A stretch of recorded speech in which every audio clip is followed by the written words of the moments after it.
ಆಗುಂಬೆ ಘಾಟ್ನಲ್ಲಿ ಓಡಾಡುವಂತಹ ಪ್ರಯಾಣಿಕರೇ ಎಚ್ಚರ ಎಚ್ಚರ. ಮುಂಗಾರು ಮಳೆ ಹಿನ್ನೆಲೆ ಮುನ್ನೆಚ್ಚರಿಕೆ ಕ್ರಮವಾಗಿ ಆಗುಂಬೆ ಘಾಟ್ನಲ್ಲಿ ಭಾರೀ ವಾಹನಗಳ ಸಂಚಾರವನ್ನ ನಿಷೇಧಿಸಿ ಜಿಲ್ಲಾಧಿಕಾರಿಗಳು ಆದೇಶವನ್ನ ನೀಡಿದ್ದಾರೆ. ಹೌದು, ರಾಜ್ಯದಲ್ಲಿ ಮುಂಗಾರು ಮಳೆಯ ಆರ್ಭಟ ಜೋರಾಗಿದ್ದು ರಸ್ತೆಗಳಲ್ಲಿ ಗುಡ್ಡೆ ಕುಸಿತ ಹೆಚ್ಚಾಗ್ತಾ ಇದೆ. ಹೀಗಾಗಿ ಭಾರೀ ವಾಹನಗಳು ಪರ್ಯಾಯ ಮಾರ್ಗದಲ್ಲಿ ಸಂಚರಿಸುವಂತೆ ಸೂಚನೆಯನ್ನ ನೀಡಿದ್ದು ಜೂನ್ 15ರಿಂದ ಸೆಪ್ಟೆಂಬರ್ 30ರವರೆಗೆ ಭಾರೀ ವಾಹನಗಳ ಸಂಚಾರವನ್ನ ನಿಷೇಧಿಸಲಾಗಿದೆ.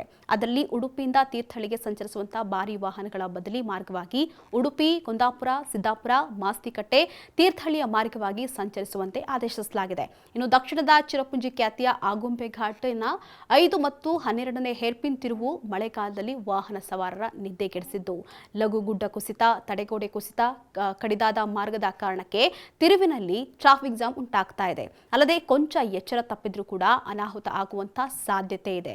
ಅಲ್ಲದೆ ಮಾಲ್ಪೆ, ತೀರ್ಥಹಳ್ಳಿ, ಆಗುಂಬೆ ಘಾಟ್ನ ಕಡಿದಾದಂತಹ ತಿರುವುಗಳು ವಾಹನ ಚಾಲಕರಿಗೆ ದೊಡ್ಡ ಸಮಸ್ಯೆಯಾಗಿದೆ. ಯಾಕಂತ ಹೇಳಿದ್ರೆ ಘಾಟಿಯ ತಡೆಗೋಡೆ ಕೆಲವೆಡೆ ಕುಸಿದಿರೋದು, ಹಾಗೆ ಮರಗಳು ಬೀಳುವ ಹಂತದಲ್ಲಿರೋದು ಹಾಗೂ ಸೈಡ್ ವಾಲ್ಗಳು ಹಾಗೆ ತಡೆಗೋಡೆಯೇ ಇಲ್ಲದಿರುವುದು ಭೀತಿಯನ್ನ ಹುಟ್ಟಿಸ್ತಾ ಇದೆ. ಇನ್ನು ಹೀಗಾಗಿ ಜನರು ಎಚ್ಚರಿಕೆಯಿಂದ ಇಲ್ಲಿ ಓಡಾಡಬೇಕಾಗಿದೆ.